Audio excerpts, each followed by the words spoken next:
Super TMT crime file.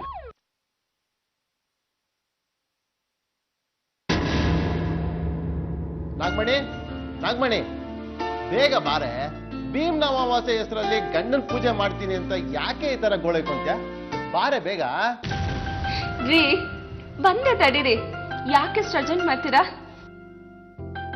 ಏನೇ ಇದೆಲ್ಲ, ನನ್ಗೆ ಆಫೀಸ್ ಹೋಗಿ ಟೈಮ್ ಆಯ್ತು. ರೀ ನೀವು ಸ್ವಲ್ಪ ಸುಮ್ಮನೆ ಇರ್ತೀರಾ? ನಾನೇನ್ ದಿನ ಕೇಳ್ತೀನ? ಇವತ್ತೊಂದ್ ದಿವಸ ತಾನೆ. ಸರಿ ಮಾಡು.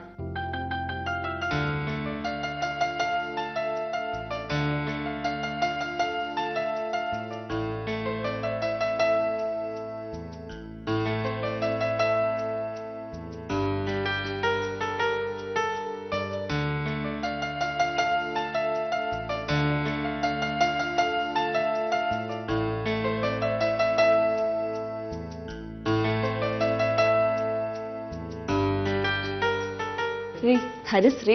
ಏನಂತ? ಅಯ್ಯೋ ಅದನ್ನು ನಾನೇ ಹೇಳ್ಕೊಡ್ಬೇಕಾ? 100 ವರ್ಷ ಮುತ್ತೈದೆಯಾಗಿ ಸುಖವಾಗಿ ಬಾಳು ಅಂತ ಹರಿಸ್ರಿ. ಸರಿ, 100 ವರ್ಷ ಮುತ್ತೈದೆಯಾಗಿ ಸುಖವಾಗಿ ಬಾಳು.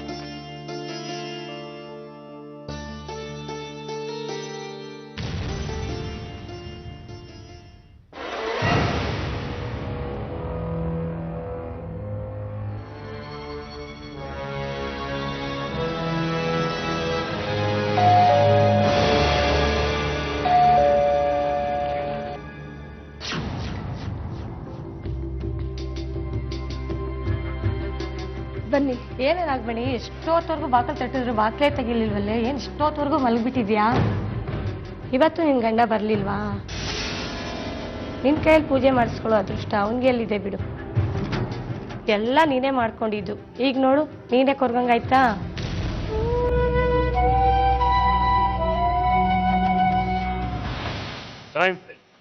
ಇವು ಬರೀ ಕಥೆಗಳಲ್ಲ, ಕೇವಲ ಘಟನೆಗಳಲ್ಲ. ಬೇಡ ಅನ್ನೋದೇ ಬದುಕಾಗಿ, ಸಾಕು ಅನ್ನೋದೇ ಜೀವನವಾಗಿ, ಎಲ್ಲ ಮುಗಿದು ಹೋದ್ಮೇಲೂ ಇನ್ನೊಬ್ಬರಿಗೆ ಪಾಠ ಆಗೋ ದುಸ್ವಪ್ನಗಳ ಅಧ್ಯಾಯಗಳೇ ಕ್ರೈಮ್ ಫೈಲ್ನ ಒಂದೊಂದು ಸಂಚಿಕೆಗಳು.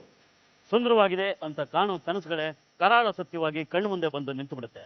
ಇವತ್ತಿನ ಕಥೆ ಕೂಡ ಅಂಥ ಕನಸುಗಳ ಕಥೆ, ಆಸೆ ದುರಾಸೆಗಳ ಕಥೆ. KR ನಗರ ತಾಲೂಕಿನ ಸಾಲಿಗ್ರಾಮ ಅನ್ನೋ ಹಳ್ಳಿಯ ಒಂದು ಮನೆ. ಆ ಮನೆಯ ಗೋಡೆಗಳು ಇವೆಲ್ಲಕ್ಕೂ ಸಾಕ್ಷಿಯಾಗತ್ತೆ. ಅಲ್ಲೊಬ್ಳು ನಾಗಮಣಿ ಅನ್ನೋ ಒಂಟಿ ಹೆಣ್ಣು. ಅವಳೊಂದಿಗೆ ಅವಳ ನೆರಳು, ನಿರೀಕ್ಷೆ, ಅವಳ ನಿಟ್ಟುಸಿರು, ಬಿಸಿಯುಸಿರು.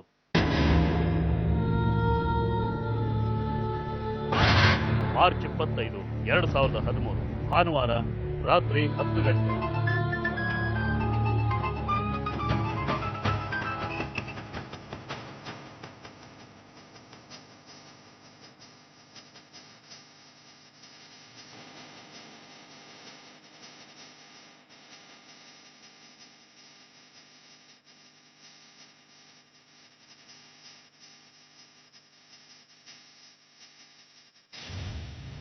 ರೀ ಗಂಟೆ 10 ಆಯ್ತು, ಊಟ ಬಡಿಸ್ಲಾ? ನನ್ಗೆ ಈಗಲೇ ಬೇಡ. ಹಲೋ, ರೆಡಿನಾ? ಸರಿ ಸರಿ, ನಾ ಹೊರಡ್ತಾ ಇದ್ದೀನಿ. ಬಂದೆ ಬಂದೆ ಬಂದೆ. ಓಕೆ. ರೀ ಇಷ್ಟೊತ್ತಿಗೆ ಎಲ್ಲಿ ಹೋಗ್ತಾ ಇದ್ದೀರಾ? ನಂಗೆ ಆಫೀಸಲ್ಲಿ ಸ್ವಲ್ಪ ಕೆಲಸ ಇದೆ. ನೀವು ನಾನು ಊಟಕ್ಕೆ ಕಾಯ್ಬೇಡ್ರಿ. ನಿಮ್ಮ ಪಾಡ್ ನೀವು ಊಟ ಮಾಡಿ ಮಲ್ಕೊಳ್ಳಿ, ಸರಿನಾ?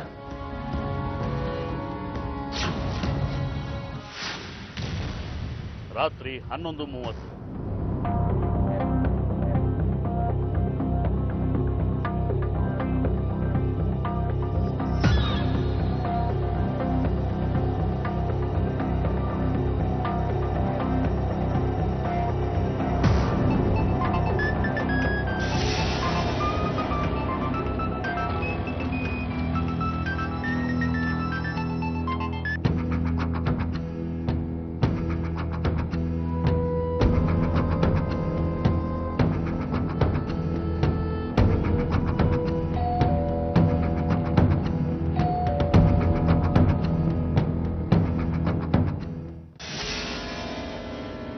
ಅಯ್ಯೋ ನೀನಾ? ಇಷ್ಟೊತ್ನಲ್ಲಿ? ಏನೋ ಇದು, ನಂಗೆ ನಂಬಕ್ಕೆ ಆಗ್ತಿಲ್ಲ. ಬಾ ಒಳಗ್ ಬಾ.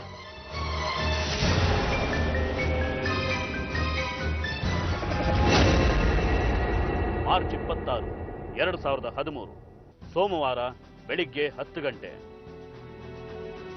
ಏನ್ ರಾಜಣ್ಣ, ಹೆಂಡತಿ ನೋಡಕ್ ಇವಾಗ ಬರ್ತಾ ಇದ್ದೀರಾ? ಪಾಪ ದಿನ ನಿಮ್ ದಾರಿ ಕಾಯೋದೇ ಆಯ್ತೋಳು. ಏನ್ ಮಾಡೋದು, ಸ್ವಲ್ಪ ಕೆಲಸ ಜಾಸ್ತಿ, ಅದಕ್ಕೆ ಅದಕ್ಕೋಸ್ಕರ ಬರೋಕ್ಕಾಗಿಲ್ಲ. ಪಾಪ ಅವಳು ಒಬ್ಳೇ ಅಲ್ವಾ, ಅವಾಗ ಬಂದು ಹೋಗ್ತಾ ಇರಿ. ಹಾ ಸರಿ.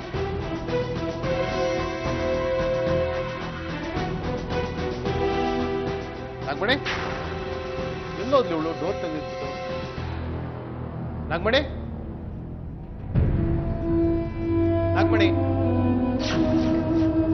ನಾಗಮಣಿ ನಾಗಮಣಿ ನಾಗಮಣಿ ಇಲ್ಲೂ ಇಲ್ಲ. ಎಲ್ಲೋದ್ಲಿ ಇವಳು?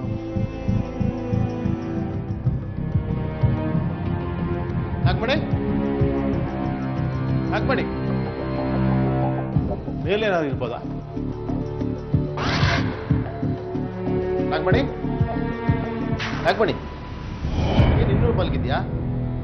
ಆಚೆ ಕಡೆ ಬಾಗಿಲು ತೆಗೆದುಬಿಟ್ಟೆ ಮಲಗಿದ್ಯಾ? ಯಾರಾದ್ರೂ ಬಂದ್ರ? ನಾಗಮಣಿ ಯಾಕೆ ಮೈಗೂ ಹುಷಾರಿಲ್ವಾ? ನಾಗಮಣಿ ನಾಗಮಣಿ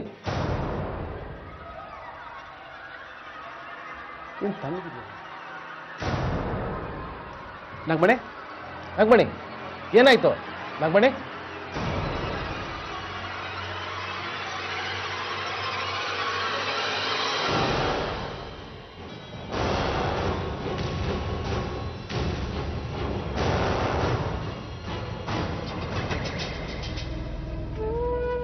ಮಗಳೇ, ಕಡೆಗೂ ನಮ್ಮನ್ನೆಲ್ಲ ಬಿಟ್ಟು ಹೋಗ್ಬಿಟ್ಟಿಲ್ಲೇ.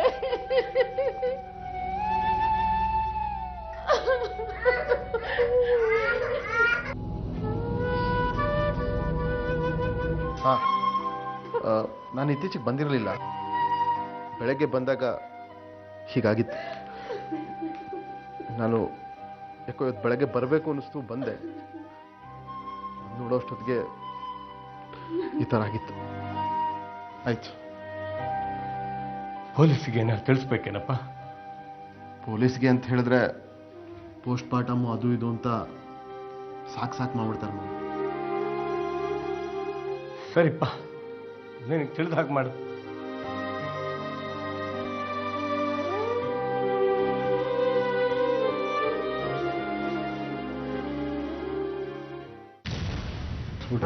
ಎಲ್ಲ ರೆಡಿ ಇದೆ. ರೆಡಿ ಇದೆಯಾ? ಸರಿ, ನಾನು ಬರ್ತೀನಿ. ಅವ್ವ ಎಲ್ಲ ರೆಡಿ ಇದೆ, ಗಾಡಿನೂ ಬಂದಿದೆ, ಮುಗಿಸ್ಬೋಣ. ಆಯ್ತಪ್ಪ. ರೇಖಾ, ನಡಿಯಮ್ಮ, ಮೈ ಮೇಲಿನ ಒಡವೆ ನಾನು ತಗೊಳ್ಳೋಣ.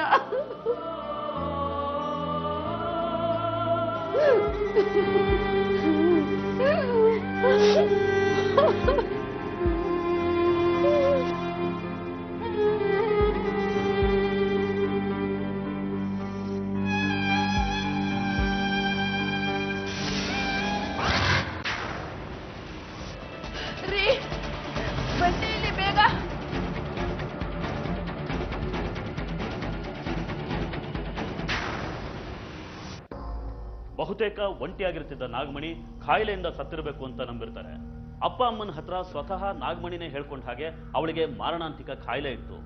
ತಾನೇನು ಹೆಚ್ಚು ದಿನ ಬದುಕಿರೋಲ್ಲ ಅಂತ ಅವಳೇ ಹೇಳಿದ್ಲು. ಅದೇ ಕಾಯಿಲೆಯಿಂದ ಸತ್ತಿರಬೇಕು ಅಂತ ದುಃಖದಲ್ಲಿರೋ ತಂದೆ ತಾಯಿಗೆ ಅವಳ ಮೈ ಮೇಲಿದ್ದ ಒಡವೆಗಳು ಕಾಣೆ ಆಗಿರೋದನ್ನ ನೋಡಿ ಆಶ್ಚರ್ಯ ಆಗುತ್ತೆ. ನಾಗಮಣಿ ಕಾಯಿಲೆಯಿಂದ ಸತ್ತಿಲ್ಲ, ಅವಳ ಕೊಲೆ ಆಗಿದೆ ಅನ್ನೋದು ಗೊತ್ತಾದಾಗ ಎಲ್ಲರಿಗೂ ನಿಜಕ್ಕೂ ಆಶ್ಚರ್ಯ ಆಗುತ್ತೆ.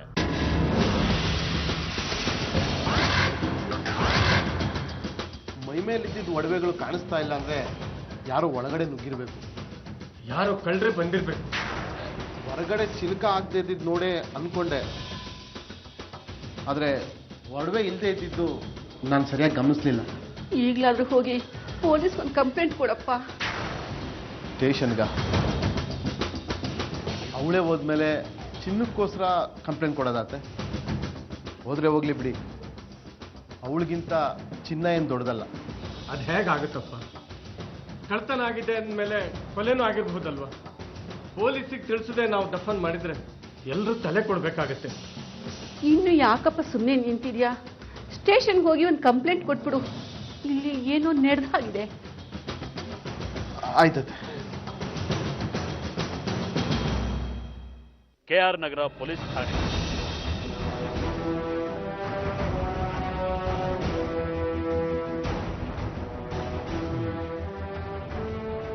ಕೊಲೆ ನಡೆದ ಸಮಯದಲ್ಲಿ ಯಾರು ಇರಲಿಲ್ವ ಮನೇಲಿ? ಇಲ್ಲ ಸರ್, ಯಾರೂ ಇರಲಿಲ್ಲ. ನಾನು ಆಫೀಸ್ಗೆ ಹೋಗಿದ್ದೆ, ಅವಳ ಮನೇಲಿ ಒಬ್ಬಳೇ ಇದ್ಲು ಸರ್. ನಿಮಗೆ ಯಾರ ಮೇಲಾದ್ರೂ ಅನುಮಾನ ಇದೆಯಾ? ಇಲ್ಲ ಸರ್, ಯಾರ ಮೇಲೂ ಅನುಮಾನ ಇಲ್ಲ. ಸರಿ ಬನ್ನಿ.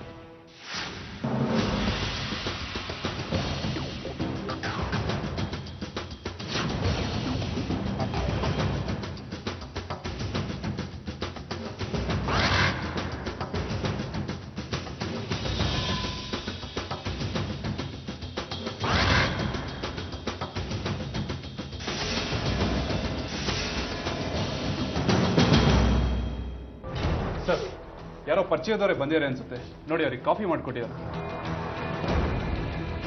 ಸರ್, ಯಾರೋ ಪಾಪಿಗಳು ನನ್ನ ಮಗಳನ್ನ ಕೊಲೆ ಮಾಡಿಬಿಟ್ಟಿದ್ದಾರೆ.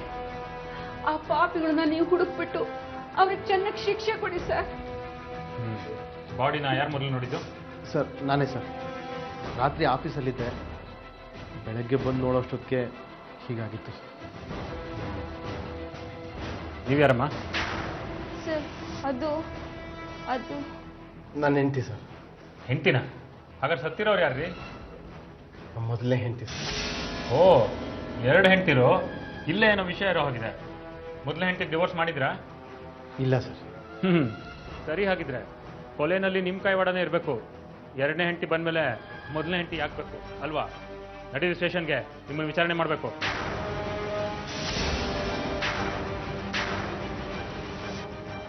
ಸರ್, ಹಾಗೆಲ್ಲ ಮಾಡಬೇಡಿ ಸರ್. ಅವಳು ಹೇಗೆ ನನ್ನ ಮಗಳು, ಇವಳು ಹಾಗೆ ನನ್ನ ಮಗಳು ಸರ್. ಅಕ್ಕ ತಂಗಿ ಇಬ್ರು ಇವ್ರಿಗೆ ಕೊಟ್ಟಿದ್ದೀರಾ?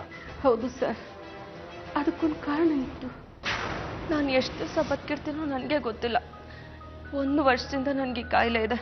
ನಾನಿನ್ನ ಜಾಸ್ತಿ ದಿವಸ ಬದುಕಲ್ಲ ಅಂತ ಡಾಕ್ಟರ್ ಹೇಳಿದ್ದಾರೆ. ಅಲ್ಲಮ್ಮ, ಯಾಕೆ ಇಷ್ಟು ದಿನ ಆದ್ರೂ ನಮಗೆ ತಿಳಿಸ್ಲಿಲ್ಲ? ಅಲ್ಲಪ್ಪ, ಹೇಳಿದಿದ್ರು ಏನೂ ಬದಲಾಗ್ತಿರ್ಲಿಲ್ಲ ಅಲ್ವಾ? ಅದು ಬಿಡಿ. ಈಗ ನನಗೆ ನನ್ನ ಮಕ್ಕಳದ ಯೋಚನೆ. ಸುಮ್ಮನೆ ಇರೆ, ನಿನ್ಗೇನು ಆಗಲ್ಲ ಕಣೆ. ಅಮ್ಮ ಪ್ಲೀಸ್ ಅರ್ಥ ಮಾಡ್ಕೊ. ನಾನು ಸತ್ರೆ ನನ್ನ ಮಕ್ಕಳು ಅನಾಥರಾಗ್ತಾರೆ, ಅಥವಾ ಅವ್ರು ಯಾರನ್ನೂ ಮದುವೆ ಆಗ್ತಾರೆ. ಅವಳು ನನ್ನ ಮಕ್ಕಳನ್ನ ಅವಳ ಮಕ್ಳ ಥರ ನೋಡ್ಕೋತಾಳ ಹೇಳು? ಏನು ಮಾಡೋದು, ಎಲ್ಲ ನಮ್ಮ ಹಣೆ ಬರಹ. ಆದರೆ ನೀವಿಬ್ರು ಒಪ್ಕೊಂಡ್ರೆ ಇದಕ್ಕೊಂದು ಒಳ್ಳೆ ದಾರಿ ಇದೆ. ಆದರೆ ನೀವು ನಾನು ಹೇಳೋ ಕೆಲಸ ಮಾಡಬೇಕು ಅಷ್ಟೆ. ಅದೇನು ಹೇಳಮ್ಮ, ನಿನಗಿಂತ ಹೆಚ್ಚಾದು. ಅಪ್ಪ, ಅದು ಅವ್ರು ಯಾರನ್ನೂ ಮದುವೆ ಆಗೋ ಬದಲು ನಮ್ಮ ರೇಖನ್ನೇ ಮದುವೆ ಆದ್ರೆ ಹೇಗೆ? ಅವಳು ನನ್ನ ಮಕ್ಕಳನ್ನ ಅವಳ ಮಕ್ಳ ಥರನೇ ನೋಡ್ಕೋತಾಳೆ. ಏನೇ ನೀನು ಹೇಳ್ತಾ ಇರೋದು? ಅಮ್ಮ, ಅವ್ರಿಗಿರೋ ಆಸ್ತಿ ದುಡ್ಡು ಬಿಸ್ನೆಸ್ಗೆ ಯಾವ ಹುಡುಗಿ ಬೇಕಾದರೂ ಮದುವೆಗೆ ಒಪ್ಕೋತಾಳೆ. ಇದರಿಂದ ನಮ್ಮ ರೇಖಾಗೆ ಒಳ್ಳೇದಾಗತ್ತಮ್ಮ. ಪ್ಲೀಸ್ ಒಪ್ಕೊಳ್ಳಿ. ನನಗೇನು ಗೊತ್ತಾಗ್ತಾ ಇಲ್ಲಮ್ಮ. ಇದಕ್ಕೆ ರೇಖಾ ಒಪ್ಕೋತಾಳೇನೆ? ಅಕ್ಕ, ನೀನು ನನ್ನ ಬೇಡ್ಕೋಬೇಕೇನೆ. ನಾನು ನೀನೇನು ಹೇಳಿದ್ರು ಕೇಳ್ತೀನಿ. ಆದರೆ ಪ್ಲೀಸ್ ನೀನು ನಮ್ಮನ್ನ ಬಿಟ್ಟು ಎಲ್ಲಿಗೂ ಹೋಗ್ಬೇಡ ಕಣೇಕ, ಪ್ಲೀಸ್. ಹಣೆ ಬರ ಇದ್ದಂಗೆ ಆಗತ್ತೆ. ಆದರೆ ನಿನ್ನ ಜೀವನನೂ ಹಾಳಾಗದೆ ನನ್ನ ಮಕ್ಕಳ ಜೀವನನೂ ಚೆನ್ನಾಗಿರ್ಬೇಕು. ಅದಕ್ಕೋಸ್ಕರ ನನ್ನ ಮಾತು ನಡೆಸ್ಕೊಡ್ತೀಯಾ ಪ್ಲೀಸ್? ಆಯ್ತು ಕಣಕ್ಕ, ನಿನ್ನ ಆಸೆಗಿನ್ನ ನನ್ನ ಬದುಕೇನು ಮುಖ್ಯ ಅಲ್ಲ. ಸರಿ, ನಾನು ಈ ಮದುವೆಗೆ ಒಪ್ಕೋತೀನಿ. ಎಲ್ಲರೂ ಒಪ್ಕೊಂಡೆ ಈ ಮದುವೆ ಮಾಡಿದ್ದು ಸರ್. ಅವಳೇ ನಿಂತು ತಂಗಿ ಮದುವೆನ ಮಾಡಿಸಿತ್ತು. ಈ ವಿಷಯದಲ್ಲಿ ಯಾರಿಗೂ ಬೇಜಾರಿರಲಿಲ್ಲ ಸರ್. ಅವ್ರಿಗೇನು ಕಾಯಿಲೆ ಇತ್ತು ಅಂದರೆ? ಅದೇನು ಕಾಯಿಲೆ ಅಂತ ಅವಳು ಸರಿಯಾಗಿ ಹೇಳಿರ್ಲಿಲ್ಲ ಸರ್. ಆದ್ರೆ ತಾನು ಬಹಳ ದಿವಸ ಬದುಕೋದಿಲ್ಲ ಅಂತ ಮಾತ್ರ ಹೇಳ್ತಾ ಇದ್ಲು. ಅದೇ ಕಾಯಿಲೆಯಿಂದ ಅವಳು ಸತ್ತಿರಬಹುದು ಅಂತ ನಾವು ತಿಳ್ಕೊಂಡಿದ್ವಿ. ಸರಿ, ಬಾಡಿನ ಪೋಸ್ಟ್ ಮಾರ್ಟಮ್ ಕಳಿಸ್ತೀವಿ. ಎಲ್ಲ ವಿಷಯ ತಿಳಿಯುತ್ತೆ. ಬಾಡಿನ ಇಮಿಡಿಯೇಟ್ ಹಾಸ್ಪಿಟಲ್ಗೆ ಶಿಫ್ಟ್ ಮಾಡಿ. Yes sir.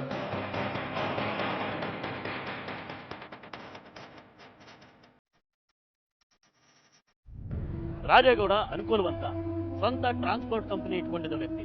ನಾಗಮಣಿನ ಮದುವೆಯಾಗಿದ್ದ ರಾಜೇಗೌಡಂಗೆ 2 ಹೆಣ್ಮಕ್ಳು ಇದ್ರು. ಹೀಗಿದ್ದಾಗಲೇ ನಾಗಮಣಿ ತನಗಿರುವ ಕಾಯಿಲೆ ಬಗ್ಗೆ ಹೇಳಿ ತನ್ನ ಸ್ವಂತ ತಂಗಿನೇ ಸೌತಿಯನ್ನಾಗಿ ಮಾಡ್ಕೊಂಡಿದ್ರು. ರಾಜೇಗೌಡ 2ನೇ ಹೆಂಡತಿ ಜೊತೆಗೆ ಬೇರೆ ಮನೆಯಲ್ಲಿ ವಾಸವಾಗಿದ್ದು ಆಗಾಗ ಮೊದಲ ಹೆಂಡತಿ ನಾಗಮಣಿ ಮನೆಗೆ ಬಂದು ಹೋಗ್ತಾ ಇದ್ದ. ನಾಗಮಣಿಯ 2 ಹೆಣ್ಮಕ್ಳು ಕೂಡ ಅಪ್ಪ ಹಾಗೂ ಚಿಕ್ಕಮ್ಮನ ಜೊತೆಗೆ ಇದ್ದಿದ್ರಿಂದ ನಾಗಮಣಿ ಆ ಮನೆಯಲ್ಲಿ ಒಂಟಿಯಾಗೇ ಇರ್ತಿದ್ಲು. ರಾಜೇಗೌಡ ನಾಗಮಣಿನ ಚೆನ್ನಾಗೇ ನೋಡ್ಕೊತಿದ್ದ. ಅವಳಿಗೆ ಒಡವೆ, ವಸ್ತ್ರ ಅಂತ ಬೇಕಾಗಿದ್ದೆಲ್ಲನೂ ಕೊಡಿಸ್ತಿದ್ದ. ಅವಳ ಕತ್ತಲಿದ್ದ ಮಾಂಗಲ್ಯ ಸರ ಒಂದೇ 2 ಲಕ್ಷ ರೂಪಾಯಿ ಬೆಲೆ ಬಾಳ್ತಿತ್ತು. ಸತ್ತ ಆ ಮಾಂಗಲ್ಯ ಸರ, ಕೈಯಲ್ಲಿದ್ದ ಬಳೆಗಳು ಹಾಗೂ 8,000 ರೂಪಾಯಿ ಇಷ್ಟು ನಾಪತ್ತೆ ಆಗಿತ್ತು. ಹಾಗಾದ್ರೆ ನಾಗಮಣಿಯ ಕೊಲೆ ಕಳ್ಳತನಕ್ಕಾಗಿ ನಡೆದಿತ್ತ, ಅಥವಾ ಕಳ್ಳತನದ ಅನುಮಾನ ಬರಲಿ ಅನ್ನೋ ಕಾರಣಕ್ಕೆ ಕೊಲೆ ನಡೆದಿತ್ತ? ಈ ಹಂತದಿಂದ ಆರಂಭ ಆಗುತ್ತೆ ಪೊಲೀಸರ ತನಿಖೆ. ಆಶ್ಚರ್ಯ ಆಗುತ್ತೆ. ಯಾವ ಹೆಂಡತಿ ತಾನೇ ಮುಂದೆ ನಿಂತು ತನ್ನ ಗಂಡಿಗೆ ಇನ್ನೊಂದು ಮದುವೆ ಮಾಡಿಸ್ತಾಳೆ? ಕಾರಣ ಇದೆಯಲ್ಲ ಸರ್, ತನ್ನ ಮಕ್ಕಳು ಸೇಲ್ಬೇಕಾದ ಆಸ್ತಿ ಬೇರೆಯವ್ರ ಪಾಲಾಗುತ್ತೆ ಅಂತ ಹೀಗೆ ಮಾಡಿದ್ದಾರೆ ಸರ್. ಅವ್ರೇನೋ ಹೇಳಿದ್ರು ಸರಿ, ನೀವು ಹೇಗೆ ಒಪ್ಕೊಂಡ್ರಿ ಇದಕ್ಕೆ? ತುಂಬ ಬಲವಂತ ಮಾಡಿದ್ಲು ಸರ್. ನನಗೂ ಗಂಡ್ಮಗು ಬೇಕು ಅಂತಿತ್ತು. ಸರಿ, ನಿಮ್ಮ ಹೆಂಡತಿಗೆ ಸಾಯೋ ಅಂತ ಕಾಯಿಲೆ ಇತ್ತು ಅಂದ್ರಲ್ಲ, ಅದಕ್ಕೆ ಟ್ರೀಟ್ಮೆಂಟ್ ಕೊಡಿಸ್ಲಿಲ್ವಾ? ಅದಕ್ಕೆ ಬೇಕಾದಂಥ ರಿಪೋರ್ಟ್ಗಳೆಲ್ಲ ಇದೆ ನಿಮ್ಮ ಹತ್ರ? ಅದು ನನ್ನ ಹತ್ರನೂ ಮುಚ್ಚಿಟ್ಟಿದ್ಲು ಸರ್. ಅವ್ನು ಕೇಳಿದಾಗ ದುಡ್ಡು ಕೊಡ್ತಾ ಇದ್ದೆ ಅಷ್ಟೇ. ಎಲ್ಲ ವಿಚಿತ್ರವಾಗಿದೆ. ಆದರೆ ಒಂದಂತೂ ನಿಜ, ಈ ವಿಚಿತ್ರಗಳ ಮಧ್ಯದಲ್ಲೇ ಸತ್ಯ ಎಲ್ಲೋ ಇದೆ, ಖಂಡಿತ ಹೊರಗೆ ಬರುತ್ತೆ. ನೋಡಮ್ಮ, ನೀನೇನೋ ಸತ್ಯ ಮುಚ್ಚಿಡ್ತಾ ಇದೆ ಅಂತ ನಮಗೆ ಅನಿಸ್ತಾ ಇದೆ. ಸತ್ಯ ಮುಚ್ಚಿಡೋದು ಕೂಡ ದೊಡ್ಡ ಅಪರಾಧ, ನೆನಪಿರಲಿ. ಸರ್, ಅದು ನನಗೇನೂ ಗೊತ್ತಿಲ್ಲ ಸರ್. ನಿಮ್ಮ ಅಕ್ಕ ಹೇಳಿದ್ರು ಸರಿ, ನಿನಗೆ ನಿಮ್ಮ ಭಾವನ ಮದುವೆ ಆಗಕ್ಕೆ ಇಷ್ಟ ಆಯ್ತಾ? ಸರ್, ಇದು ಇಷ್ಟ ಕಷ್ಟದ ಪ್ರಶ್ನೆ ಅಲ್ಲ ಸರ್. ಪರಿಸ್ಥಿತಿ ಎಲ್ಲದಕ್ಕಿಂತ ಮುಖ್ಯ ಆಗಿತ್ತು. ಮದುವೆ ಆಗೋ ತನಕ ಅಕ್ಕ ನನಗೆ ಸುಳ್ಳು ಹೇಳಿದ್ದು ಅಂತ ನಂಗೆ ನಿಜವಾಗ್ಲೂ ಗೊತ್ತಿರಲಿಲ್ಲ ಸರ್. ಏನು? ನಿಮ್ಮ ಅಕ್ಕ ನಾಗಮಣಿ ಸುಳ್ಳು ಹೇಳಿದ್ಲ?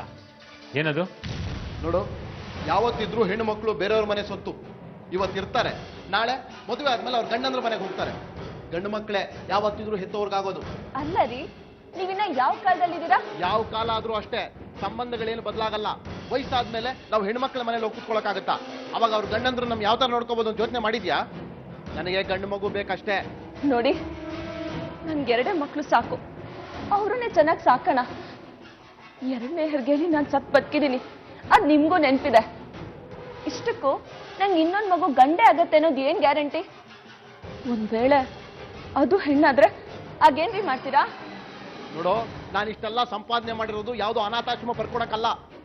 ಇದನ್ನೆಲ್ಲ ವಾಂತರ ಬೇಕೇ ಬೇಕು, ಅವನು ಬಂದೇ ಬರ್ತಾನಷ್ಟೇ.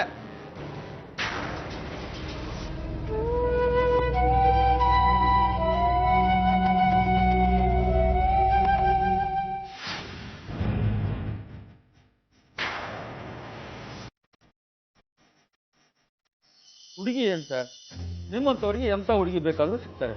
ಆದರೆ ಅದಕ್ಕೆ ಮೆಂಟಿ ಒಪ್ಕೋತಾರ? ಅವ್ರು ಒಪ್ಕೊಂಡ್ಮೇಲೆ ನಿಮ್ಮನ್ನು ಬರಕ್ಕೆ ಹೇಳಿದ್ದು. ಬಡ ಹುಡುಗಿ ಆದರೂ ಪರವಾಗಿಲ್ಲ, ಆದರೆ ಈ ಮನೆಗೆ ಹೊಂದ್ಕೊಂಡು ಹೋಗೋ ಥರ ಹುಡುಗಿ ಇದ್ರೆ ಸಾಕು. ಆಯಿತು, ನಾಳೆನೇ ಒಂದು 10 ಹುಡುಗಿರ ಫೋಟೋ ತಂದು ತೋರಿಸ್ತೀನಿ. ಸರಿ, ಆದಷ್ಟು ಬೇಗ ಮಾಡಿ. ಮದುವೆ ಖರ್ಚೆಲ್ಲ ನಾನೇ ಇಟ್ಕೊಳ್ತೀನಿ. ಈ ತಿಂಗಳಲ್ಲೇ ಮದುವೆ ಆಗ್ಬಿಡ್ಬೇಕು. ಸರಿ ಸರ್, ನಾನು ಬರ್ತೀನಿ. ಸರಿ.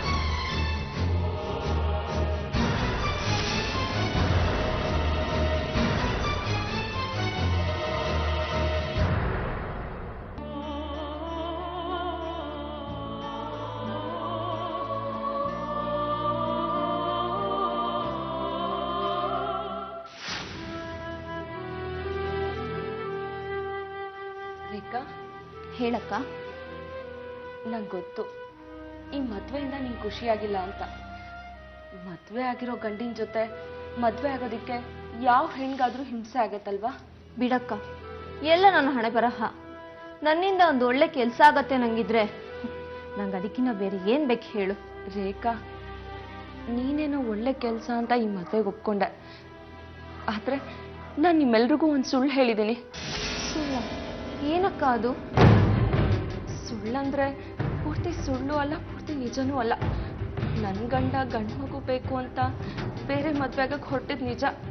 ಆದ್ರೆ ಅವ್ರು ಯಾರನ್ನೋ ಮದುವೆ ಆದ್ರೆ ನನ್ನ ಮಕ್ಕಳ ಜೀವನ ಹಾಳಾಗತ್ತೆ ಅಂತ ನಾನು ನಿನ್ನ ಈ ಮನೆಗೆ ತುಂಬಿಸ್ಕೋಬೇಕು ಅಂತ ಯೋಚನೆ ಮಾಡಿದೆ. ಆದ್ರೆ ನಂಗೆ ಕಾಯಿಲೆ ಇದೆ, ಇನ್ನು ಸ್ವಲ್ಪ ದಿವಸದಲ್ಲೇ ಸತ್ತು ಹೋಗ್ತೀನಿ ಅಂತ ನಿಮ್ಮ ಹತ್ರ ಸುಳ್ಳು ಹೇಳ್ಬಿಟ್ಟೆ. ಅಕ್ಕ, ನಿಂಗೆ ಹಾಗಾದ್ರೆ ಯಾವ ಕಾಯಿಲೆನೂ ಇಲ್ವಾ ಅಕ್ಕ? ಇದೇನೆ ಕೋಪ ಮಾಡ್ಕೊಂಡು ಜಗಳ ಆಡ್ತೀಯ ಅನ್ಕೊಂಡ್ರೆ ಖುಷಿಯಾಗೇ ಇದೆಯಲ್ಲೇ. ಅಕ್ಕ, ಕೋಪ ಮಾಡ್ಕೊಂಡ್ರು ಜಗಳ ಆಡಿದ್ರು ಈಗಾಗಿದ್ದೇನು ಬದಲಾಗಲ್ವಲ್ಲ. ಒಟ್ನಲ್ಲಿ ನಿಂಗೆ ಯಾವ್ದು ಕಾಯಿಲೆ ಇಲ್ಲ ಅಂತ ಗೊತ್ತಾಯ್ತಲ್ಲ ಅಕ್ಕ, ನಂಗಷ್ಟೇ ಸಾಕು. ಸರಿ ಕಣೆ, ನನ್ನ ಮಾತಿಗೆ ಬೆಲೆ ಕೊಟ್ಟಿದ್ದಕ್ಕೆ ನಿನ್ ಜೀವನನ ಚೆನ್ನಾಗಿ ನೋಡ್ಕೊಳ್ಳೋ ಜವಾಬ್ದಾರಿ ನಂದು. ಇನ್ಮೇಲೆ ನಾನು ಇದ್ದು ಇಲ್ದಾಗಿರ್ತೀನಿ. ಈ ಮನೆಗೆ ನೀನೇ ಯಜಮಾನಿ. ತಗೋ, ಅವ್ರು ಕಾಯ್ತಿರ್ತಾರೆ.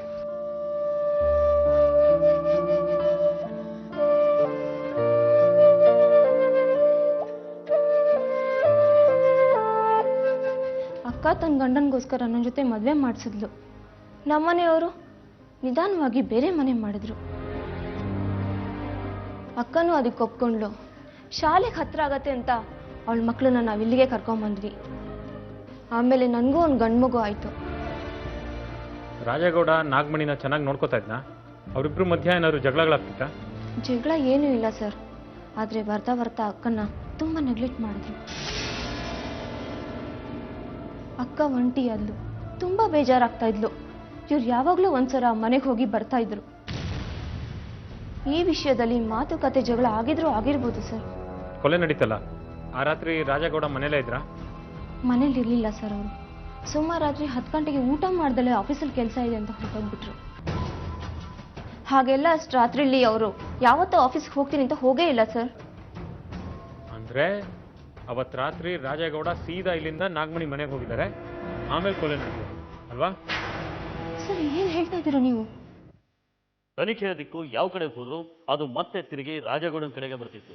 ಕೊಲೆ ಮಾಡೋದಕ್ಕೆ ಮೇಲ್ನೋಟಕ್ಕೆ ಯಾವುದೇ ಬಲವಾದ ಕಾರಣ ಕಾಣದೇ ಇದ್ರು ಎರಡನೇ ಮದುವೆ, ನಾಗಮಣಿಯ ಒಂಟಿ ವಾಸ, ಅವಳ ನಿರೀಕ್ಷೆಗೆ ತಕ್ಕಂತೆ ರಾಜೇಗೌಡ ಅವಳ ಮನೆಗೆ ಹೋಗದೆ ಇರೋದು, ಈ ಎಲ್ಲ ಸನ್ನಿವೇಶಗಳ ಹಿಂದೆ ಏನೋ ಇದ್ದೇ ಇರಬೇಕು ಅನ್ನೋ ಸಂಶಯ ಹುಟ್ಟಿಸ್ತೇ ಬಿಡೋದಿಲ್ಲ. ಪೊಲೀಸರು ಈ ಬಾರಿ ರಾಜೇಗೌಡನ ನೇರವಾಗಿ ವಿಚಾರಣೆ ಮಾಡೋದಿಲ್ಲ. ಆತನ ಟ್ರಾನ್ಸ್ಪೋರ್ಟ್ ಕಂಪನಿಯ ಮ್ಯಾನೇಜರ್ ಹಾಗೂ ಕೆಲಸಗಾರರನ್ನ ರಹಸ್ಯವಾಗಿ ವಿಚಾರಣೆ ಮಾಡ್ತಾರೆ. ಸರ್ ಯಾರಿವರು? ಸರ್ ಇವರು ರಾಜೇಗೌಡ ಆಫೀಸ್ ಮ್ಯಾನೇಜರ್. ನಿಮ್ಮ ಬಾಸ್ ಹೇಗ್ರಿ? ಧೈರ್ಯವಾಗಿ ಹೇಳಿ, ಹೆದರ್ಕೋಬೇಡಿ. ತುಂಬ ಒಳ್ಳೆಯವರು ಸರ್. ಮಾರ್ಚ್ 25ನೇ ತಾರೀಕು ರಾತ್ರಿ ನಿಮ್ಮ ಬಾಸ್ ಆಫೀಸಿಗೆ ಬಂದಿದ್ರಾ? ಹಾಂ ಬಂದಿದೆ ಸರ್. ನಾನೇ ಫೋನ್ ಮಾಡಿ ಬರೋಕ್ಕೆ ಹೇಳಿದೆ. ರಾತ್ರಿ 10:30ಗೆ ಬಂದಿದೆ ಸರ್. ಅಷ್ಟೊತ್ತಲ್ಲಿ ಕರ್ಸ್ಕೊಳ್ಳೋ ಅಗತ್ಯ ಏನಿತ್ತು? ಬೆಂಗಳೂರಲ್ಲಿ ನಮ್ಮ ಗಾಡಿನ ಪೊಲೀಸರು ಹಿಡಿದಾಕಿದೆ ಸರ್. ಡ್ರೈವರ್ ಪೇಪರ್ ಮರ್ತೋಗಿದ್ದ, ಅದಕ್ಕೋಸ್ಕರ ಫೋನ್ ಮಾಡಿದ್ದೆ. ಅರ್ಜೆಂಟ್ ಮೆಟೀರಿಯಲ್ನ ಡೆಲಿವರಿ ಕೊಡಬೇಕಾಯ್ತು ಸರ್. ಬಾಸ್ ಬಂದು ಪೊಲೀಸರ ಜೊತೆ ಮಾತಾಡಿ ಪ್ರಾಬ್ಲಮ್ ಸಾಲ್ವ್ ಮಾಡಿದ್ರು. ಫೋನ್ ಯಾವುದರಿಂದ ಮಾಡಿದ್ರು? ಲ್ಯಾಂಡ್ಲೈನಾ, ಮೊಬೈಲಾ? ಎರಡರಿಂದ ಮಾಡ್ತಾರೆ ಸರ್ ಅವರು. ಆಮೇಲೆ ಆಫೀಸಿಂದ ವಾಪಸ್ ಎಷ್ಟೊತ್ತಿಗೆ ಹೋದ್ರು? ಗೊತ್ತಿಲ್ಲ ಸರ್, ನಾನು 2 ಗಂಟೆವರೆಗೂ ಆಫೀಸಲ್ಲೇ ಇದ್ದೆ. ಬಾಸ್ ಆಫೀಸಲ್ಲೇ ಇದ್ದರು. ಆಮೇಲೆ ಯಾವಾಗ ಹೋದಾಗ ಗೊತ್ತಿಲ್ಲ ಸರ್. ಮತ್ತೆ ಯಾರಿಗೆ ಗೊತ್ತಿರುತ್ತೆ?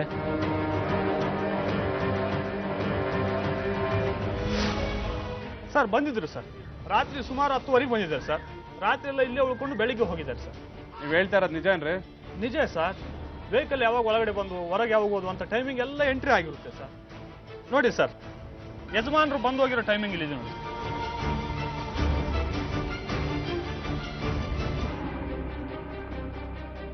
ಸರ್ ಅವತ್ತು ರಾಜೇಗೌಡ ಆಫೀಸಲ್ಲಿ ಇದ್ದಿದ್ದು ನಿಜ ಸರ್. ಮತ್ತೆ ಆಫೀಸ್ ಲ್ಯಾಂಡ್ಲೈನಿಂದ ಅವನೇ ಕಾಲ್ ಮಾಡಿದ್ದು ಅನ್ನೋದು ಕನ್ಫರ್ಮ್ ಆಗಿದೆ. ಅವ್ನ ಮೊಬೈಲ್ ಟವರ್ ಲೊಕೇಶನ್ ಟ್ರೇಸ್ ಮಾಡಿದ್ರಾ? ಸರ್ ಮಾಡಿದೆ. ಅವ್ನ ಮೊಬೈಲು ಇಡೀ ರಾತ್ರಿ ಅವತ್ತು ಅವನ ಆಫೀಸ್ ಏರಿಯಾ ಲೊಕೇಶನಲ್ಲೇ ಇತ್ತು. ಹಾಗಿದ್ರೆ ಅವತ್ತು ರಾತ್ರಿ ನಾಗಮಣಿ ಮನೆಗೆ ಹೋದವ್ರು ಯಾರು? ಆ ನಾಗಮಣಿ ನಂಬರ್ ಕಾಲ್ ಡೀಟೇಲ್ಸ್ ಸಿಗ್ತಾ? ಸರ್ ಕಲೆಕ್ಟ್ ಮಾಡಿದೆ. ನಾಗಮಣಿ ಆಗಾಗ ಈ ನಂಬರ್ಗೆ ಫೋನ್ ಮಾಡಿದ್ದಾರೆ. ಕೊಲೆ ನಡೆದ ರಾತ್ರಿ ದಿನನೂ 11:30ವರೆಗೂ ಈ ವ್ಯಕ್ತಿ ಜೊತೆ ಮಾತಾಡಿದ್ದಾರೆ. ಓ, ಹಾಗಿದ್ರೆ ಅವತ್ತು ರಾತ್ರಿ ಯಾರು ಅವ್ರ ಮನೆಗೆ ಬಂದಿದ್ರು ಅಂತ ಈ ವ್ಯಕ್ತಿ ಹತ್ರ ಅವ್ರು ಹೇಳಿರ್ಬೋದು. ಮೊದಲು ಈ ನಂಬರ್ ಯಾರ್ದು ಅಂತ ಪತ್ತೆ ಹಚ್ಚಿ. ಸರಿ ಸರ್.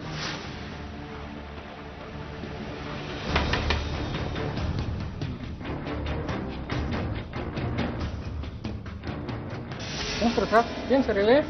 ಏನ್ ನಿಮ್ಮ ಹೆಸರು? ಶಿಡ್ಲೆ ಅಂತ ಸರ್. ಯಾಕೆ ಸರ್? ರೇವಣ್ಣ ಅಂದ್ರೆ ನಿಮ್ಮ ಮಗನಾ? ಹೌದು ಸರ್. ಏನಾಯ್ತು?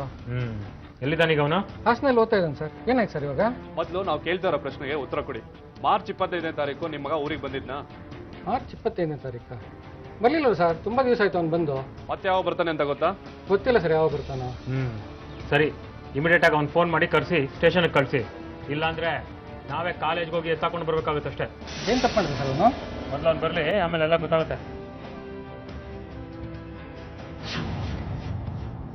ಇದೊಂದು ಆಶ್ಚರ್ಯಕರ ಬೆಳವಣಿಗೆ. ರೇವಣ್ಣ ಹಾಸನದ ಕಾಲೇಜಿನಲ್ಲಿ ಇನ್ನೂ BSc ಓದ್ತಾ ಇರೋ ಹುಡುಗ. ಅಲ್ಲೇ ಸರ್ಕಾರಿ ಹಾಸ್ಟೆಲ್ನಲ್ಲಿ ಇಟ್ಕೊಂಡು ವ್ಯಾಸಂಗ ಮಾಡ್ತಿರ್ತಾನೆ. ಆಗಾಗ ತನ್ನ ಊರಾದ ಸಾಲಿಗ್ರಾಮಕ್ಕೆ ಬಂದು ಹೋಗ್ತಿರ್ತಾನೆ.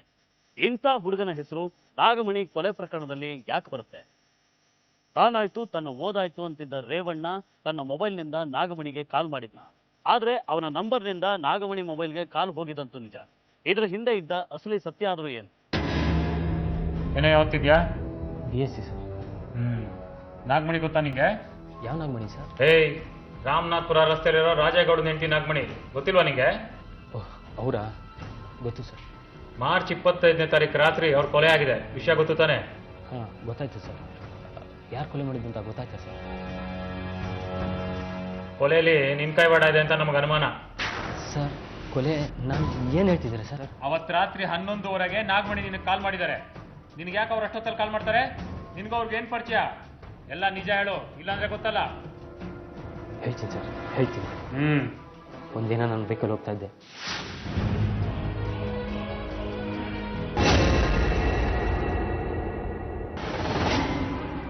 ಸಾರಿ ಮೇಡಮ್, ಸಾರಿ, ನಾನೇ ಎತ್ಕೊಡ್ತೀನಿ. ಬಿಡು, ಅದು ಹಾಳಾಗಿದೆ, ಇನ್ನೇನು ಎತ್ಕೊಡ್ತೀಯಾ? ನೋಡ್ಕೊಂಡ್ ಬರೋದಕ್ಕೆ ಆಗೋದಿಲ್ವಾ ನಿಂಗೆ? ಸಾರಿ ಮೇಡಮ್, ಸ್ವಲ್ಪ ಅರ್ಜೆಂಟ್ ಇತ್ತು. ಸರಿ, ಬರ್ತೀನಿ. ತುಂಬ ಒಳ್ಳೆಯವ್ರು ಮೇಡಮ್ ನೀವು. ಬೇರೆಯವರಾಗಿದ್ರೆ ಬೀದಿ ರಂಪ ಮಾಡಿರೋದು. ತುಂಬ ಥ್ಯಾಂಕ್ಸ್ ಮೇಡಮ್. ಹೋಗ್ಲಿ ಬಿಡು, ಸದ್ಯ ನಂಗೆ ಡಿಕ್ಕಿ ಹೊಡಿಲಿಲ್ವಲ್ಲ. ಮೇಡಮ್ ಬನ್ನಿ ಮೇಡಮ್, ನಾನು ಆ ಕಡೆ ಹೋಗ್ತಾ ಇದ್ದೀನಿ, ಡ್ರಾಪ್ ಕೊಡ್ತೀನಿ. ನಮ್ಮ ಮನೆ ಇಲ್ಲೇ ಹತ್ರನೇ ಇದೆ, ನಾನು ಹೋಗ್ತೀನಿ. ಬನ್ನಿ ಮೇಡಮ್, ಪರವಾಗಿಲ್ಲ. ಈಗ ನೀನ್ ಬಂದಿರೋದು ನೋಡಿದ್ರೆ ನಂಗೆ ಭಯ ಆಗತ್ತೆ. ಬೇಡ. ಏನೋ ಒಂದ್ಸರಿ ತಪ್ಪಾಗೋಯ್ತು ಮೇಡಮ್. ಒಂದ್ಸಲ ಆಗೋ ತಪ್ಪಿನಿಂದ ಏನ್ ಬೇಕಾದ್ರೂ ಆಗ್ಬೋದು ಗೊತ್ತಾ? ಏನ್ ನಿನ್ ಹೆಸರು? ರೇವಣ್ಣ ಅಂತ. ಬನ್ನಿ ಮೇಡಮ್, ಹುಷಾರಾಗಿ ಕರ್ಕೊಂಡು ಹೋಗ್ತೀನಿ, ಏನು ಎದುರ್ಕೋಬೇಡಿ. ಹುಷಾರಾಗಿ ಕರ್ಕೊಂಡು ಹೋಗ್ತೀಯ ತಾನೆ?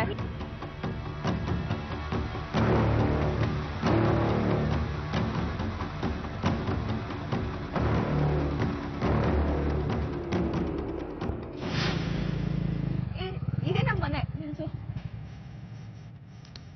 ಇದೇ ಮನೆನಾ? ಹಾ ಹೌದು. ಸರಿ ಹಾಗಾದ್ರೆ ಬರ್ತೀನಿ. ಏನೋ ಮನೆ ತನಕ ಬಂದು ಕಾಫಿ ಕುಟ್ಕೊಳ್ತಾನೆ ಹೋಗ್ತೀಯಾ? ಬಾ ಮನೆಗೆ. ಪರವಾಗಿಲ್ಲ, ನೋಡು, ಬಾ ಅಂದ್ರೆ ಬರ್ತಾ ಇರ್ಬೇಕಷ್ಟೇ. ಬಾ.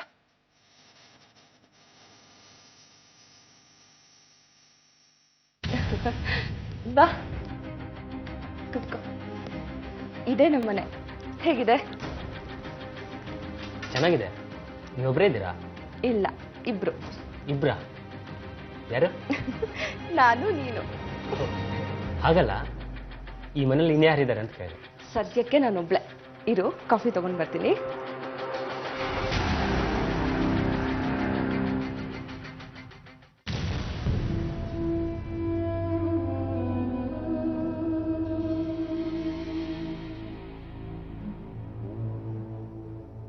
ಕಾಫಿ ತುಂಬಾ ಚೆನ್ನಾಗಿದೆ. Thank you. ಇನ್ಮೇಲೆ ಆಗಾಗ ಬರ್ತಾ ಇರ್ತೀನಿ ಕಾಫಿ ಕುಡಿಯೋಕ್ಕೆ. ಖಂಡಿತ ಬರ್ತಿರು. ನಾನು ಒಬ್ಳೇ ಇರ್ತೀನಿ, ಹೊತ್ತು ಕಳಿಯತ್ತೆ.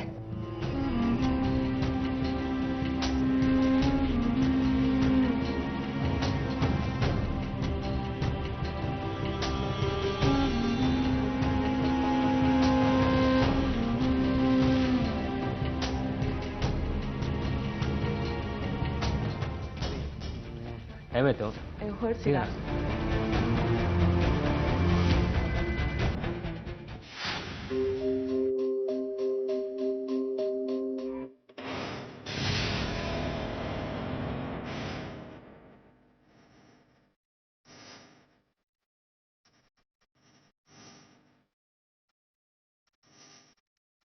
ರೇವಣ್ಣ. ಓಹ್ ಮೇಡಮ್. ಯಾಕೋ, ಏನಾಯ್ತು? ಏನ್ ಮಾಡ್ತಿದ್ಯಾ? ಚೈನ್ ಕಟ್ಟಾಯ್ತು ಮೇಡಮ್, ಏನ್ ಮಾಡೋದು ಗೊತ್ತಾಗ್ತಾ ಇಲ್ಲ. ಸರಿ ಬಾ, ಯಾವ್ದಾದ್ರು ಮೆಕ್ಯಾನಿಕ್ ಫೋನ್ ಮಾಡಿದ್ರೆ ಆಯ್ತು. ಬಂದ್ರೆ ಏನ್ ಕೊಡ್ತೀರಾ? ಕಾಫಿನಾ, ಜ್ಯೂಸಾ? ನಿಂಗೆ ಏನ್ ಬೇಕೋ ಅದೇ ಮಾಡ್ಕೊಂಡು ಬಾ. ನೋಡಿ ಮೇಡಮ್, ನನ್ನ ಬೈಕ್ಗೂ ನೀವೊಂದು ಇಷ್ಟ ಅನ್ಸುತ್ತೆ. ಇಲ್ಲೇ ಕೆಟ್ಟೋಗ್ಬಿಟ್ಟು ನಿಮ್ಮ ಮನೆಗೆ ಬರೋ ಹಾಗೆ ಮಾಡ್ತೀನಿ. ಮತ್ತೆ ಒಂದ್ ವಾರದಿಂದ ನೀನ್ ನಮ್ಮನೆಗೆ ಬರ್ಲೇ ಇಲ್ಲ. ಹಾಗೇನಿಲ್ಲ ಮೇಡಮ್, ಕಾಲೇಜ್ ಅಂದಮೇಲೆ ಇದೇ ಇರುತ್ತಲ್ಲ. ಎಲ್ಲ ಬರೀ ಸುಳ್ಳು.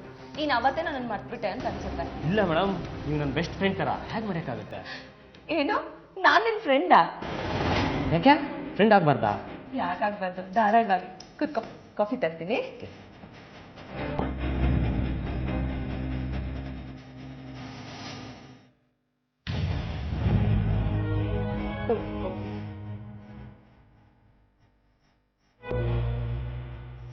ಸೂಪರ್. ಕೊಡಿ ಮೇಡಮ್ ಕೈನ. ಕೈನಾ? ಯಾಕೆ? ಕಾಫಿ ಸೂಪರ್ ಆಗಿ ಮಾಡಿದ್ರೆ ಮೇಡಮ್, ಶೇಕ್ ಹ್ಯಾಂಡ್ ಕೊಡಿ ಅಂದೆ. ಸರಿನಪ್ಪ. ಅದೇನೋ ಗೊತ್ತಿಲ್ಲ ಕಣೋ, ನೀನ್ ಈ ಮನೆಗೆ ಬಂದ್ರೆ ಒಂಥರ ಕಳೆ ಬಂದಂಗಿರತ್ತೆ. ನಾನು ನಗ್ನಗ್ತಾ ಮಾತಾಡ್ತೀನಿ, ಮನ್ಸು ಹಗುರ ಅಂತ ಅನ್ಸುತ್ತೆ. ನಿಂಗೆ ಗೊತ್ತಾ, ಮೊನ್ನೆ ತನಕ ನೀನ್ ಯಾರು ಅಂತಾನೆ ನಂಗೆ ಗೊತ್ತಿರ್ಲಿಲ್ಲ. ಆದ್ರೆ ಈಗ ನೀನ್ ಪರಿಚಯ ಆಗಿ ಎಷ್ಟೋ ವರ್ಷ ಆಯ್ತು ಅಂತ ಅನ್ನಿಸ್ತದೆ. ನನಗೂ ಹಾಗೆ ಅನ್ಸುತ್ತೆ ಮೇಡಮ್. ನಿಮ್ಮನ್ನ ಚಿಕ್ಕಂದಿನಿಂದ ನೋಡಿದ್ದೀನಿ ಅನ್ಸುತ್ತೆ. ಮನೆಗೆ ಹೋದ್ಮೇಲೂ ತುಂಬಾ ನೆನಪಾಗ್ತೀರಾ. ಯಾಕೆ ಅಂತ ನನಗೂ ಗೊತ್ತಿಲ್ಲ. ನೀನ್ ಬಂದು ಹೋಗಿದ್ದೆ 2 ದಿವಸ. ನಿನ್ ಮಾತು, ನಿನ್ ನಗು, ನಿನ್ ತಮಾಷೆ ಎಲ್ಲ ನೆನಪಾಗಿ ನಾನು ಖುಷಿಯಾಗಿರ್ತೀನಿ. ಆದ್ರೆ 3ನೇ ದಿವಸ ನೀನ್ ಇಲ್ವಲ್ಲ ಅಂತ ತುಂಬಾನೇ ಬೇಜಾರಾಗತ್ತೆ ನಂಗೆ. ಇಷ್ಟೊಂದು ಹಚ್ಕೊಳಕ್ ಹೋಗ್ಬಿಡಿ ಮೇಡಮ್. ನನಗೆ ಗೊತ್ತು ನಾನು ಮಾಡ್ತಿರೋದು ತಪ್ಪು ಅಂತ. ತಪ್ಪು ಅಂತ ಅಲ್ಲ. ಹಾಗಾದ್ರೆ ನಾನು ಮಾಡ್ತಿರೋದು ತಪ್ಪಲ್ಲ ಅಲ್ವಾ? ಖಂಡಿತ ತಪ್ಪಲ್ಲ ಮೇಡಮ್.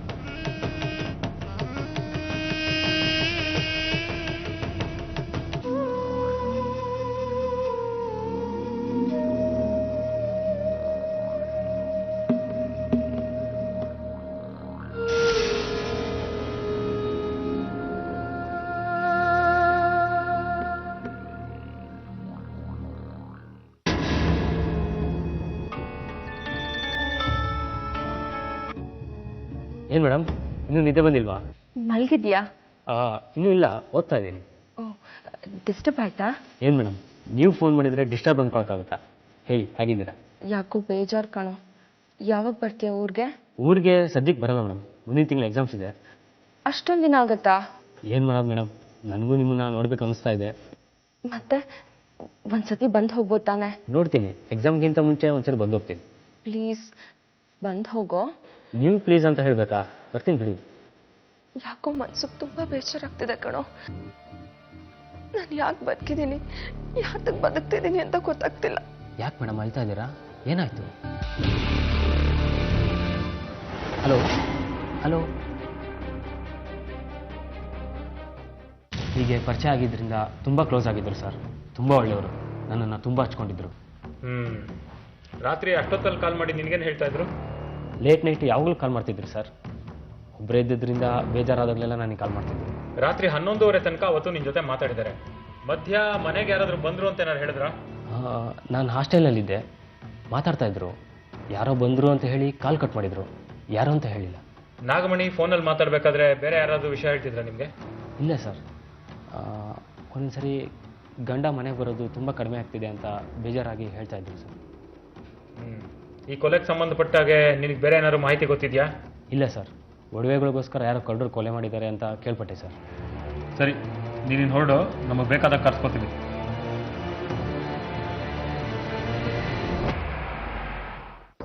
ಒಂಟಿತನ ಅನುಭವಿಸ್ತಾ ಇದ್ದ ನಾಗಮಣಿಗೆ ರೇವಣ್ಣನ ಸ್ನೇಹ ಒಂದಷ್ಟು ನೆಮ್ಮದಿ ನೀಡಿದ್ದು ಸುಳ್ಳಲ್ಲ. ಅವನನ್ನ ತುಂಬಾ ಹಚ್ಕೊಂಡಿದ್ಲು. ಹಾಸ್ಟೆಲ್ನಿಂದ ಊರಿಗೆ ಬಂದಾಗ ತಪ್ಪದೆ ಅವನನ್ನ ಮನೆ ಕರೆಸ್ಕೊತಿದ್ಲು. ಈ ಹಿನ್ನೆಲೆಯಲ್ಲಿ ಏನಾದರೂ ಈ ಕೊಲೆ ನಡೆದಿರ್ಬೋದು ಅನ್ನೋ ಅನುಮಾನ ಬಂದ್ರು ರೇವಣ್ಣ ಆವತ್ತು ಹಾಸ್ಟೆಲ್ನಲ್ಲಿ ಇದ್ದಿದ್ರಿಂದ ನಾಗಮಣಿ ಮನೆಗೆ ಬಂದ ಹಂತಕ ಯಾರು ಅನ್ನೋ ಪ್ರಶ್ನೆ ಹಾಗೆ ಉಳಿದ್ಬಿಡುತ್ತೆ. ಆದ್ರೆ ಹಂತಕ ಯಾರೇ ಆಗಿದ್ರು ನಾಗಮಣಿಗೆ ತುಂಬಾ ಪರಿಚಯ ಇರುವಂಥವನೇ ಅಥವಾ ಸಂಬಂಧಿಕನೇ ಆಗಿರ್ಬೇಕು ಅನ್ನೋದಂತೂ ನಿಜ. ಇಲ್ಲ ಅಂದ್ರೆ ನಡುರಾತ್ರಿಗೆ ಇನ್ನೇನು ಕೆಲವೇ ನಿಮಿಷಗಳಿದೆ ಅನ್ನೋವಾಗ ನಾಗಮಣಿ ಅಪರಿಚಿತರಿಗೆ ಬಾಗಿಲು ತೆಗೆಯೋದು ಸಾಧ್ಯನೇ ಇಲ್ಲ. ಕಳ್ಳರು ಮನೆಯ ಯಾವುದೇ ಬಾಗಿಲು ಹೊಡೆದು ಬೀಗ ಮುರಿದು ಒಳಗೆ ಬಂದಿಲ್ಲ. ಹಾಗಾದ್ರೆ ನಾಗಮಣಿ ಖುದ್ದು ಒಳಗೆ ಕರೆದ ಆ ವ್ಯಕ್ತಿ ಯಾರು? ಅಲ್ಲಿಗೆ ರೇವಣ್ಣ ಸುಳ್ಳು ಹೇಳಿದ್ದಾನೆ. ಹೌದು ಸರ್, ನಾಗಮಣಿ ಕೊಲೆ ನಡೆದ ದಿನ ನಾನು ಹಾಸ್ಟೆಲ್ನಲ್ಲೇ ಇದ್ದೆ. ಆಗ ಅವ್ರು ಫೋನ್ ಮಾಡಿ ಮಾತಾಡಿದ್ರು ಅಂತ ಹೇಳಿದ್ದ ಸರ್. ಆದರೆ ಅವನ ಮೊಬೈಲು ಕೊಲೆ ನಡೆದ ಸಮಯದಲ್ಲಿ ನಾಗಮಣಿ ಮನೆ ಇರೋ ಟವರ್ ಲೊಕೇಶನ್ ಇತ್ತು. ಆಮೇಲೆ ಬೆಳಗಿನ ಜಾವ ಸಿದ್ದಾಪುರ ಟವರ್ ಲೊಕೇಶನ್ ಇತ್ತು. ಸಿದ್ದಾಪುರನ? ಅಲ್ಲಿ ಯಾರಿದ್ದಾರೆ ಸರ್? ಅಲ್ಲಿ ಅವ್ರ ಚಿಕ್ಕಪ್ಪನ ಮನೆ ಇದೆ, ಅಲ್ಲಿಗೆ ಹೋಗಿರ್ಬೋದು ಸರ್. ಚಿಕ್ಕಪ್ಪನ ಮನೆ. 26ನೇ ತಾರೀಕು ಬೆಳಗಿನ ಜಾವ ರೇವಣ್ಣ ನಿಮ್ಮ ಮನೆಗೆ ಬಂದಿದ್ದ ಅಂತ ನಮ್ಗೆ ಗೊತ್ತು. ಅವ್ನು ಯಾಕೆ ಬಂದಿದ್ದ, ಅವ್ನ ಕೈಯಲ್ಲಿ ಏನಾರು ಇತ್ತ, ನೀವು ನಿಜ ಹೇಳ್ಬೇಕು ಸರ್. ನಮ್ಗೇನು ಗೊತ್ತಿಲ್ಲ ಸರ್. ಅವತ್ತು ಬೆಳಗಿನ ಜಾವ ಬಂದಂತೂ ನಿಜ. ಅವನೇನು ಕೊಟ್ಟು ಇಲ್ಲ, ಏನು ಹೇಳಲಿಲ್ಲ ಸರ್. ಅಷ್ಟೊತ್ತಲ್ಲಿ ಯಾಕೆ ಬಂದೆ ಅಂತ ಕೇಳಿಲ್ವಾ ನೀವು? ಸರ್, ಕೇಳಿದ್ದಕ್ಕೆ ಬಸ್ ತಪ್ಪಾಯ್ತು. ರಾತ್ರಿ ಎಲ್ಲ ಅಲ್ಲೇ ಕಾದಿತ್ತು, ಬೆಳಗ್ಗೆ ಬಂದೆ ಅಂತ ಹೇಳಿದ ಸರ್. ಆಮೇಲೆ ಎಷ್ಟೊತ್ತಿಗಿಲ್ಲಿಂದ ಹೋದ? ತುಂಬ ಹೊತ್ತೇನಿರಲಿಲ್ಲ ಸರ್. ಬೆಳಗ್ಗೆ ತಿಂಡಿ ತಿನ್ಕೊಂಡು ಹೊರಟೋಗ್ಬಿಟ್ಟ. ಅವನೇನಾದ್ರೂ ಗಾಬರಿ ಅಥವಾ ಗಡ್ಬಿಡಿಲಿದ್ದಾಗಿತ್ತ? ಹಾಂ ಸರ್, ಗಾಬರಿ ಇದ್ದಂಗಿದ್ದ. ಕೇಳಿದ್ದಕ್ಕೆ ಪರೀಕ್ಷೆ ಹತ್ರದಲ್ಲಿದೆಯಲ್ಲ, ಅದಕ್ಕೆ ಟೆನ್ಷನ್ ಅಂದ. ಪರೀಕ್ಷೆ ಅಲ್ಲ, ಅಗ್ನಿ ಪರೀಕ್ಷೆ ನಡೀತಾ ಇದೆ ಅಂದು.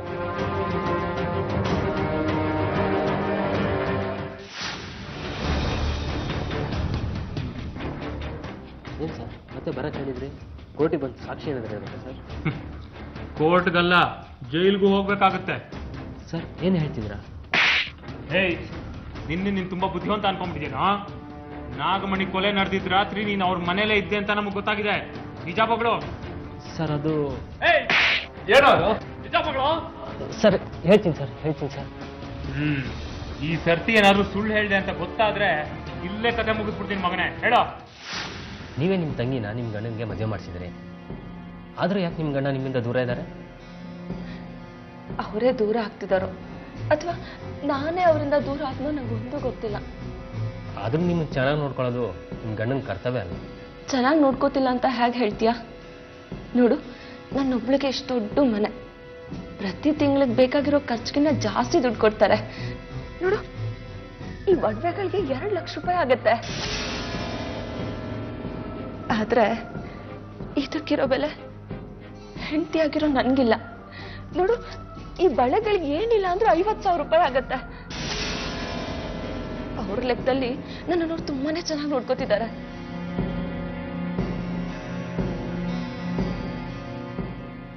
ಆದ್ರೆ ಒಂದು ಹೆಣ್ಣು ತನ್ನ ಗಂಡನಿಂದ ಬಯಸೋದೇ ಬೇರೆ. ಇದ್ರಲ್ಲಿ ನಂದು ತಪ್ಪಿದೆ ಬಿಡು, ಆದ್ರೆ ನಾನ್ ತಪ್ಪಾಡೋ ಅನಿವಾರ್ಯತೆ ತಂದಿದ್ದು ಅವರೇ.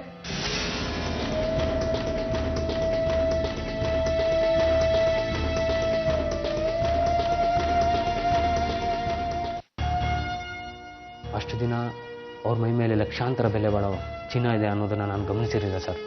ಅವತ್ತು ನನಗೆ ಆಸೆ ಉಟ್ಕೊಂತು, ಹೇಗಾದರೂ ಮಾಡಿ ಆ ಒಡವೆಗಳನ್ನ ತಗೋಬೇಕು ಅಂದ್ಕೊಂಡೆ. ಆದರೆ ಹೇಗೆ ಅಂತ ಗೊತ್ತಾಗಲಿಲ್ಲ. ಮನೆಗೂ ತುಂಬ ಯೋಚನೆ ಮಾಡಿ ಒಂದು ನಿರ್ಧಾರಕ್ಕೆ ಬಂದೆ ಸರ್. ಮಾರ್ಚ್ 25ನೇ ತಾರೀಕು ಊರಿಗೆ ಬಂದೆ, ಆದರೆ ಮನೆಗೆ ಹೋಗಲಿಲ್ಲ. ರಾತ್ರಿ 11 ಗಂಟೆ ಇರ್ಬೋದು. ಆಗ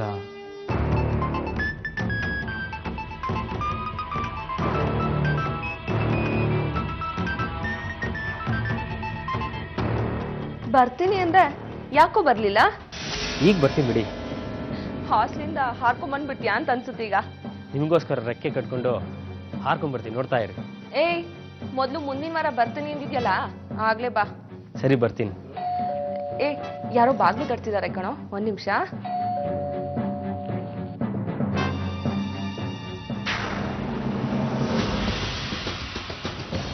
ಅಯ್ಯೋ, ನೀನಾ ಇಷ್ಟೊತ್ನಲ್ಲಿ? ಏನೋ ಇದು? ನೋಡಿದ್ರಾ ಹೇಗೆ ಹಕ್ಕಿ ತರ ಹಾರ್ಕೊಂಡ್ಬಂದೆ? ನಂಗೆ ನಂಬಕ್ಕೆ ಆಗ್ತಿಲ್ಲ. ಬಾ ಒಳಗ್ ಬಾ.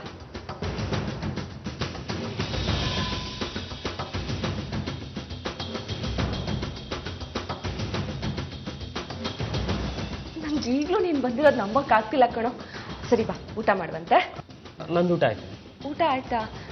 ಸರಿ, ಏನ್ ತಗೋತೀಯಾ? ನೀನ್ ಬಂದಿರೋ ಖುಷಿಯಲ್ಲಿ ನಂಗೆ ಏನ್ ಕೊಡ್ಬೇಕು ಅಂತಾನೆ ಗೊತ್ತಾಗ್ತಿಲ್ಲ ಕಣೋ.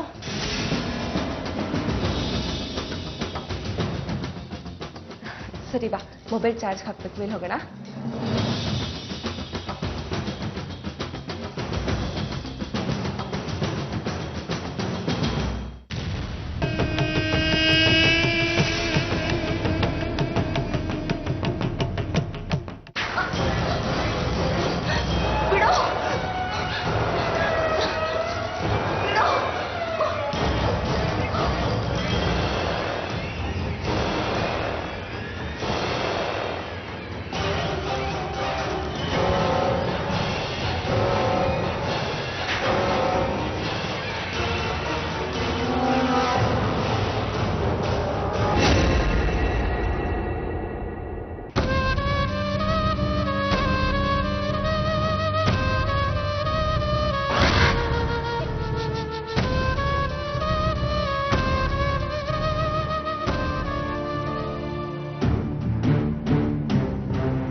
ನನಗೂ ತುಂಬ ಪಶ್ಚಾತ್ತಾಪ ಆಯಿತು ಸರ್.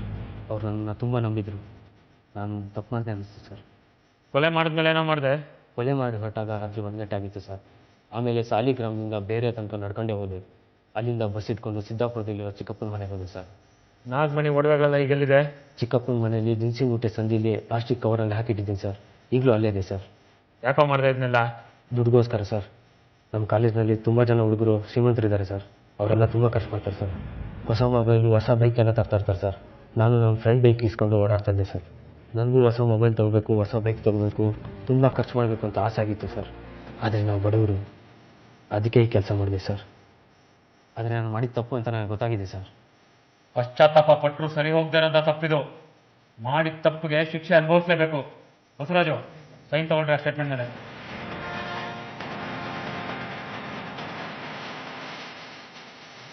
ನೋಡಿ,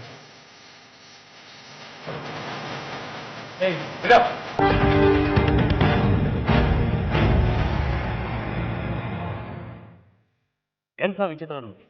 ನಾಗಮಣಿ ತನ್ನ ಮೇಲಿಟ್ಟ ನಂಬಿಕೆಯನ್ನ ರೇವಣ್ಣ 2-3 ಲಕ್ಷ ರೂಪಾಯಿಗಳ ಒಡವೆಗೆ ಅಡ ಇಟ್ಬಿಡ್ತಾನೆ. ಒಂಟಿಯಾಗಿದ್ದ ನಾಗಮಣಿ ಆಕಸ್ಮಿಕವಾಗಿ ಪರಿಚಯ ಆದ ರೇವಣ್ಣನ ತುಂಬಾ ಆತ್ಮೀಯತೆಯಿಂದ ನೋಡ್ತಾಳೆ.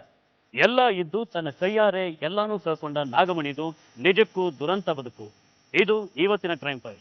ಮುಂದಿನ ಸಂಚಿಕೆಯಲ್ಲಿ ಮತ್ತೊಂದು ವಿಭಿನ್ನ ಕುತೂಹಲಕಾರಿ ಸತ್ಯಕಥೆಯೊಂದಿಗೆ ಮತ್ತೆ ನಿಮ್ಮ ಮುಂದೆ ಬರ್ತೀವಿ. ನಾವು ಕಥೆ ಹೇಳ್ತೀವಿ, ನೀವೆಚ್ಚರವಾಗಿರಿ.